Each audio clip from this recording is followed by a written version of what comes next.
kind of like you, Matt, the inverse. I was looking for something to like more than this. And some things I did like quite a bit. Contenders, before I reveal my best, contenders would be like, I like the Lego Batman movie a lot. I love that one. Guardians Volume 2. I respect the ambitions of Valerian, but it's just so grotesquely miscast. Yeah. My favorite, though, is Logan. Now, that's going to be an obvious one.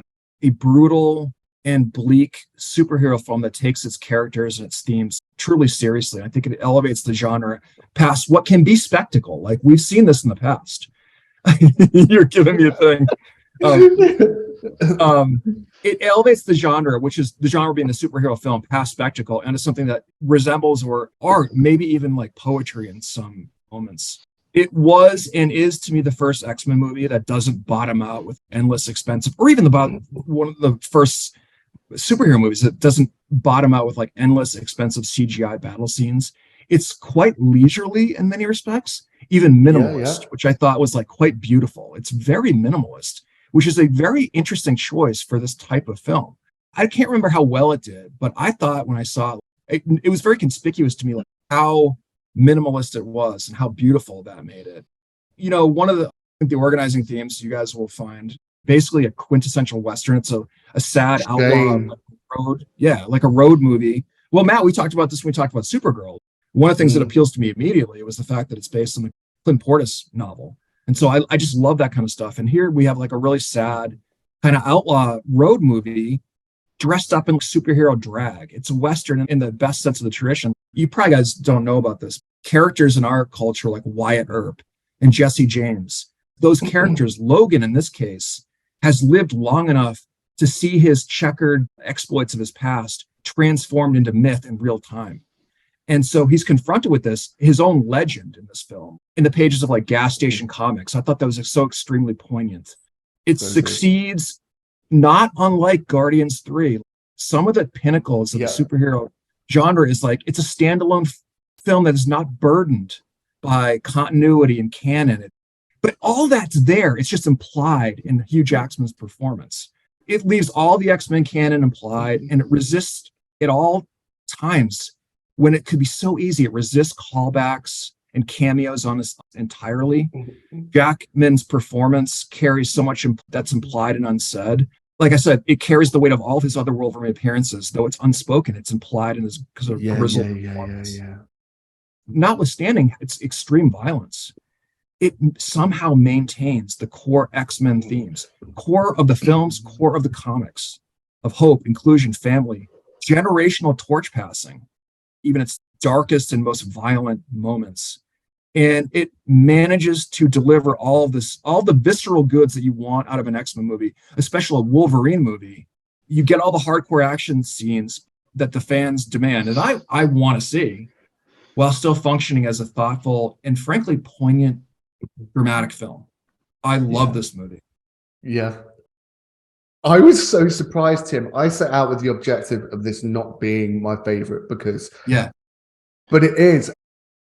Again, it's not without its faults. There are no perfect films in this. There was just such a dedication from the three central characters in Jackman, Patrick Stewart. And let's not forget that Daphne Keane, this is the first time she'd ever been recorded on screen. And she absolutely dominates every single scene she's in. I mean, it was called a deconstruction at the time, but I would call it a reconstruction because it elevated the genre, and every performance was so raw and without vanity. You know, two old men haunted by past actions and mistakes coming to terms with the repercussions of this, not the immediate emotional collateral that was expended or physical collateral, but years down the line where the physical wounds are laying heavy, when the emotional wounds are laying heavy. And there's just some things that you can't murder out of your system. In actual fact, it's just adding bodies to the distress. It really, really surprised me how much I liked this when I rewatched it. It really did take me aback. It was probably more impacting because I had preconceived notions of the third act when it was the like for like sort of thing. And at the time I rolled my eyes, but now thinking about it, was there a more perfect way of pinpointing what this film was about? It was about Logan at odds with Wolverine. Yes. And coming to terms with that. And then they provided a physical personification of that internalized battle. And going on to the violence and the verisimilitudinous nature of it, that when the kids are taken to the coordinates, which is, and I think it should be said that this is not the Old Man Logan story, and one of the very few, very small winks to that was the coordinates were in the wasteland. And, you know, the event at the Westchester, and with it being, and the irony of that was here it's portrayed that Professor Rex was the culprit, whereas in the actual source material, it's Wolverine that's brainwashed, isn't he? And then he murders all the X-Men. Yes, but right. With the children in that final escape scene, again, going back to Guardians of the Galaxy Volume 3, because we only recently watched this, if you're listening to this podcast down the line, when Adam Warlock hits Drax, you feel like his sternum is breaking. When he's pounding on Nebula, you feel her jaw dislocate. You feel her skull cave in. You feel her arm dislocating.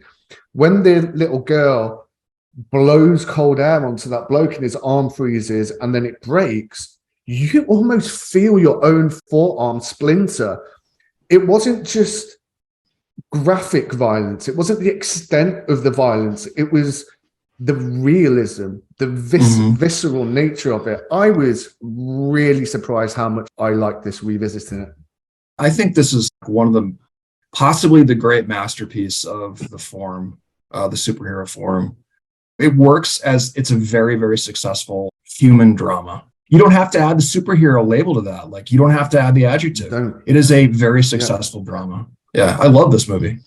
And we have to realize as well that post-Nolan, there was a wraith of these pseudo-realistic superheroes films. The Amazing Spider-Man that tanked, Fantastic Four tanked. It is one thing to look at what Nolan did. The whole Snyderverse didn't do well at the box office, although people are more warming to them critically now. That this whole pseudo-realism that had been adopted and failed over and over. Like, at that point, that was the MCU to be copied. How do we make these feel like real life? Then the MCU came along and it was like, how do we make these all lighthearted and a bit of a chuckle, but the good guys win, but they're going to be in danger at some point. This was pretty much the only successor to the Nolan Dark Knight trilogy that succeeded. Yeah. It used the R rating to sell the story. It didn't use it for the adaptation of the violence. It used it so it could tell an adult story. In actual fact, Hugh Jackman's dedication, he actually took a pay cut to balance the books to ensure that it was the R rating for the loss of ticket sales with it being R rated. Wow. That's how much they're committed to this. I really like the first half of this film. I detest the second half. Not even the second half, really. The second quarter, the last quarter, when they finally reach the destination and with the kids, it lost me completely. I really liked Stephen Merchant's character. I thought he was great. Yeah, I thought he was great. It just lost something towards the end. I just didn't think it was very good. It's not even momentum. I don't know why, honestly. Interesting. The only way I justify that is there was a very similar setup in Thor: Love and Thunder, and probably one of the only legitimate scenes in Thor: Love and Thunder is when Christian Bale was allowed to terrify the kids in the cave. And even that scene, the kid actors were atrocious, as we always said. It just seemed completely. Christian Bale was great, but the kids were fucking kid actors, and kid actors were always terrible. I actually believe these kids. I actually believe that they had this unabated belief that him as the legend of X-Men, as opposed to the actual story of him compared to what they'd seen in the comics, that yes, exactly. I felt there was an earnestness to their belief, and I think where that could be seen as like an over simplistic portrayal of that, I actually thought it showed the earnestness in their belief in Logan. I completely agree. And yeah, this has historical precedent. Like I was saying, with some of the old Western heroes, this actually happened. They lived long enough to see their exploits transformed into myth, and for them to be effectively national heroes here. So I find that very believable and quite thoughtful, personally. And also the Pro X death scene. I can remember sitting in the cinema going, what the hell's going on? I was completely disorientated. I thought it's a dream sequence. He's having like an episode or something like that. I couldn't, and the shock of that. And again, to give Shane his dues, when it came out, it was a like for like, what do they call it? X12 or X20 fucking 100 or whatever it was. I was like, okay, it's a like for like. I just want to say one more thing before we pass it over to Shane. That in the Wolverine, Yukio predicts he will die on the ground with his heart in his hand. And the dramatic irony and almost poetic nature of that is he dies on the ground with Laura holding his hand, because he has come to accept that Laura's his daughter, and that is now where his heart lies. Wow. Beautiful.